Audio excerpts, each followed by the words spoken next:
விவசாயி, அவருக்கு ஆண்டவன் கிட்ட ரொம்ப கோபம். என்ன கோபம்?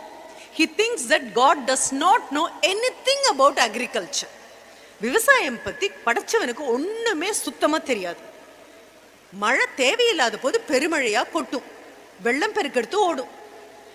எப்ப வெயில் வேண்டாமோ அப்ப ரொம்ப வெயில் இருக்கும். ஐயோ காத்தடிக்க கூடாதுன்னா காத்தடிக்கும். அப்ப என்ன ஆகுது? Every season comes when it should not come. When you don't want rain, there is so much of rain. When you don't want wind, there is huge hurricane. When you don't want sunlight, there is nothing other than sun rays. ரொம்ப வருத்தம் இந்த விவசாயிக்கு. So கடவுளை பார்த்து அவர் சொல்றாரு, உனக்கு விவசாயம் பத்தி எதுவுமே சுத்தமா தெரியல. உனக்கு எப்படியுமே விவசாயத்துக்கு ஒரு அமைச்சர் தேவை. You need somebody to help you. என்கிட்ட அந்த வேலையை கொடு. எப்படி பண்றது நான் பண்ணி காமிக்கிறேன். கடவுளுக்கு ரொம்ப சிரிப்பு வருது. அவருக்கும் இப்படி யாராவது அசிஸ்டன்ட் இருந்தா ரொம்ப நல்லா தான் இருக்கும். அவர் சிரிச்சுட்டே சொல்றாரு, கண்டிப்பா உலகம் முழுசும் கொடுங்க, அடுத்த நிமிஷம் நான் பச்சையா மாத்தி காமிக்கிறேன். ஆனா சொல்றாரு, அப்படி முழுசும் கொடுக்க முடியாது, ஒரு டெஸ்ட் டோஸ் பண்ணணும். கொஞ்சம் ஒரே 1 ஏக்கரா நிலம் தரேன். நீ எப்ப கேட்கறியோ அப்ப வெயில் அடிக்கும், எப்ப கேட்கறியோ அப்ப மழை வரும். whatever season you demand, just as the stroke of your finger, the season will be there. நான் பக்கத்துல கூட வரல. என்ன வேணாலும் விதைச்சுக்கோ, எப்படி வேணாலும் வளர்த்துக்கோ. என்னை விட புத்திசாலியான விவசாயியா நீ இருக்கேன்னு தெரிஞ்சுது அப்படின்னா உலகம் பூரா உன் கையில கொடுத்துரு. So the farmer was extremely happy. அப்பாடா, ஆண்டவனை தோக்கடிக்கிறதுக்கு நமக்கு ஒரு பெரிய வாய்ப்பு. 1 ஏக்கரா பூமி கிடைச்சாச்சு. இந்த பக்கம் ஒரு வயல் இருக்கு, அந்த பக்கம் வயல் இருக்கு, பின்னால வயல் இருக்கு, தோட்டம் துறவு எல்லாம் இருக்கு. பட் இவரோடது மட்டும் தனியா செக்லூடட். அங்க இவர் கேட்டா மழை வரும், இவர் கேட்டா வெயில் வரும், இவர் கேட்ட அளவு காத்து வடிக்கும். அளந்து பார்த்து இவ்வளவு வெயில் இருந்தா பயிருக்கு நல்லது, இவ்வளவு மழை பெய்தால் பயிருக்கு நல்லது, இவ்வளவு காற்றடித்தால் பயிருக்கு நல்லது. பயிர் விளைவிச்சாச்சு. பக்கத்துலயும் எதிரிலையும் இருக்கக்கூடிய வயல்கள் எல்லாம் எல்லா வியாதியும் வருது, எல்லா நோயும் வருது, எல்லா விதமான பூச்சிகளும் வருது. But his field is perfectly all right. It is not visited by any pest. வேண்டாதது எதுவுமே வரல. அவ்வளோ அழகா இருக்கு, பார்க்கறதுக்கு அப்படி பச்சை பசேல்னு இருக்கு. பக்கத்துல அடுத்த வயல் இருக்கிறவங்களுக்கு எல்லாம் பொறாமையா கூட இருக்கு. ஆஹா, எப்படிப்பட்ட வயல் அப்படின்னு ஆச்சு. விதைகள்லாம் வளர்ந்து அப்படியே நின்றுட்டு இருக்கு. கதிரெல்லாம் பக்கத்துலயும் பாவம் சோஞ்சு வாடி எல்லாம் இருக்கக்கூடியது இருக்கு. எலி தின்னது இருக்கு, பாம்பு வந்தது இருக்கு, பெரிய காற்றடிச்சு போனது இருக்கு, மழை வந்து அழுகி போனது இருக்கு, வெயில் வந்து தண்ணியே இல்லாம வாடினது இருக்கு. ஆனா இவரோடது மட்டும் அளந்து பார்த்து இந்த கிராஜுவேட்டட் ஜார் லேப்ல டெஸ்ட் பண்ணி ஒரு பியூட்டிஃபுல் ஃபீல்ட்.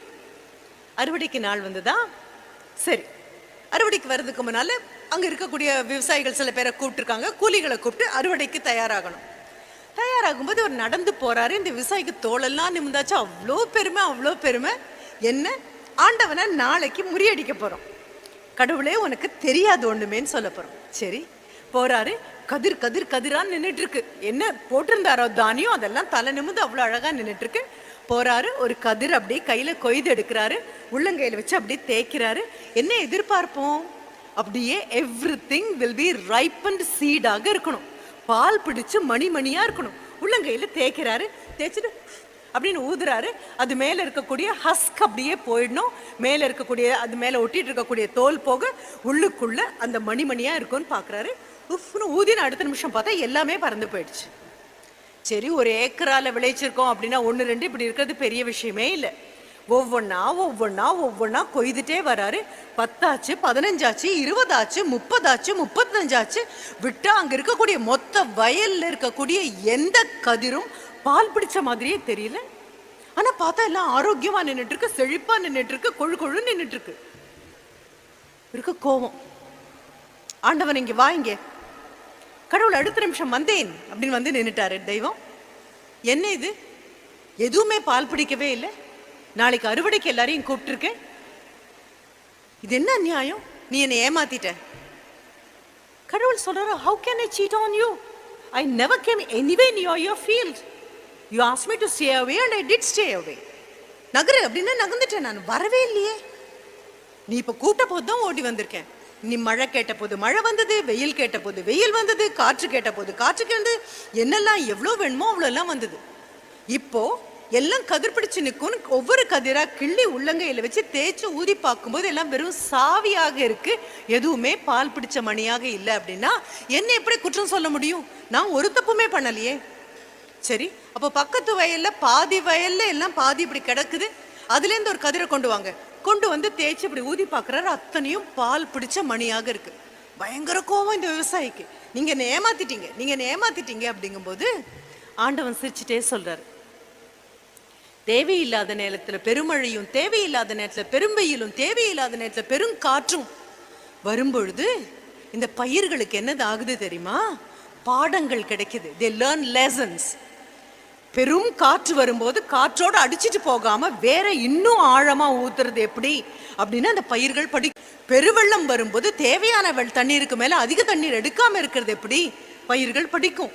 கடும் வெயில் வரும்பொழுது பூமிக்கடியில பாஞ்சு பாஞ்சு பாஞ்சு ஒரு சொட்டு தண்ணி கிடைக்குமா, ஒரு சொட்டு தண்ணி கிடைக்குமா, தேடி தேடி எடுக்கிறது என்ன அப்படின்னு படிக்கும். பாடுபட்டு பாடுபட்டு உழைச்சு உழைச்சு உழைச்சு ஒவ்வொரு பயிரும் வெளியில கொண்டு வரக்கூடிய மணிகள் பால் பிடிச்சு அடுத்த தலைமுறைக்கு பயனுள்ளதாக இருக்கும். ஆனா அதை விட்டுட்டு எவ்வளவு வெயில் வேணுமோ அவ்வளவு வெயில், எவ்வளவு மழை வேணுமோ அவ்வளவு மழை, எவ்வளவு காத்து வேணுமோ அவ்வளவு காத்துங்கிற மாதிரி சொகுசாக வளரக்கூடிய பயிர்கள் கண்டிப்பாக சாவிகளாகத்தான் போகுமே தவிர பால் பிடிச்சு நெல்மணி ஆகாது.